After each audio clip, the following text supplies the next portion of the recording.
On November 29, 1970, while hiking in the Isdalen Valley in Norway, two young girls and their father stumbled upon a woman's body that had been burned so badly that it was completely unrecognizable. Now, little did they know, this would only be the beginning of a mystery that would span over several decades, mainly because the mysterious woman had left a trail of encrypted messages, disguises, and false identities that would only continue to muddy the waters. So let's take a look at one of Norway's most infamous unsolved murders, the mystery of the Isdal Woman. I'm your host Michael, and this is Strange and Unexplained.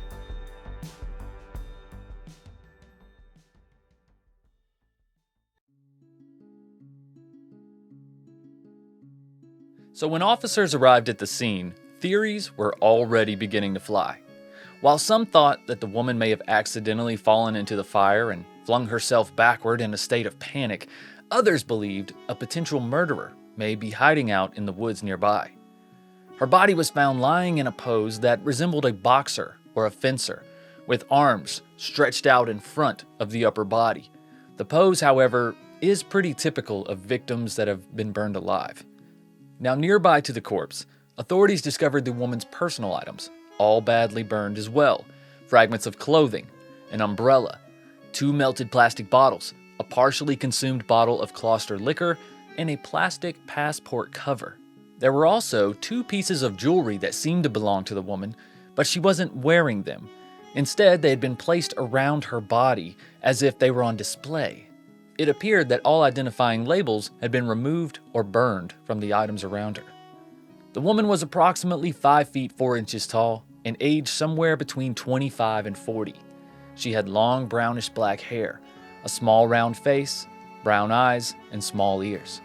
At the time of her death, her hair was styled in a ponytail fastened with a blue and white ribbon. But still, the most important question still remained. Who was she?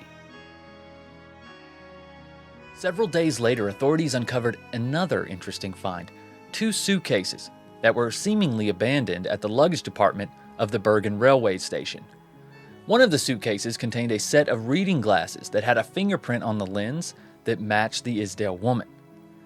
Next to the glasses was an assortment of items such as clothing, wigs, a comb, a hairbrush, makeup, eczema cream, teaspoons, and currency from various countries, including Germany, Norway, Belgium, England, and Sweden.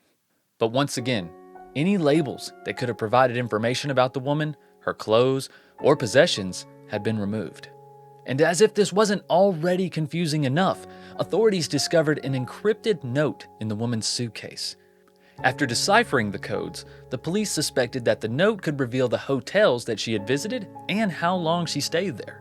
They also found a plastic bag from a footwear store in Stavanger. The owner's son there recalled assisting a well-dressed woman with dark hair who spent a significant amount of time selecting a pair of boots. So the man remembered the exact pair that she had purchased. And according to police, the boots found at the crime scene were identical to those in question. So this led investigators to track their Jane Doe to a nearby hotel, where they discovered that she had checked in under the name Fenella Lorch, which you can probably guess is not the real identity of our victim. The Isdal Woman had stayed at several Norwegian hotels, but always used a different alias. She was known as Genevieve Lancier, Claudia Tilt, or Claudia Nielsen, among many other names. I bet her real name's Claudia.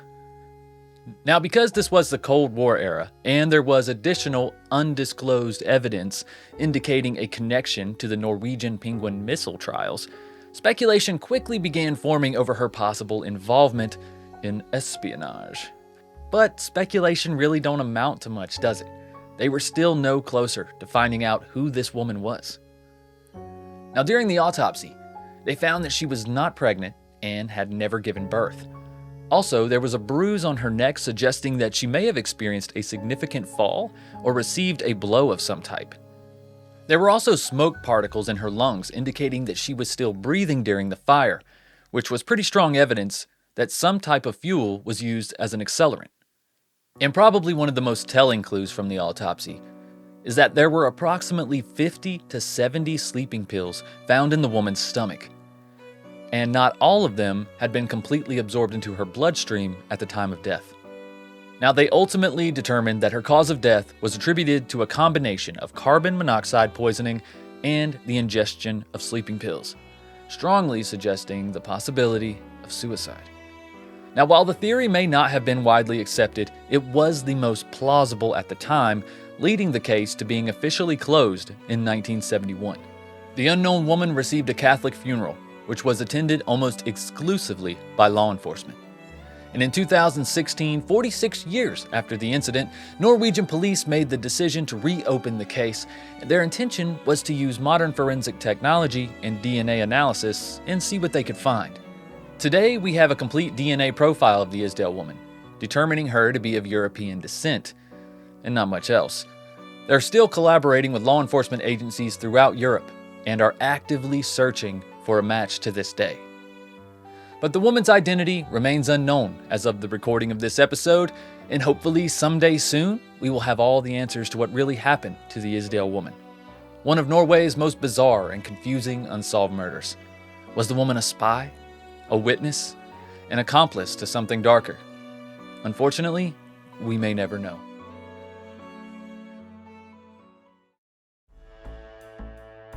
We hope you've enjoyed this episode, and if you have, please check out all of our other shows here on the TCG network, like True Crime Guys and Sandu Stories. Also, check out our YouTube channel, where you can see more episodes just like this one, and so much more. And of course, please like and subscribe for more content almost daily. If you'd like to show your support, please check out patreon.com/truecrimeguys. But until next time, be strange. Just don't be strangers. See you.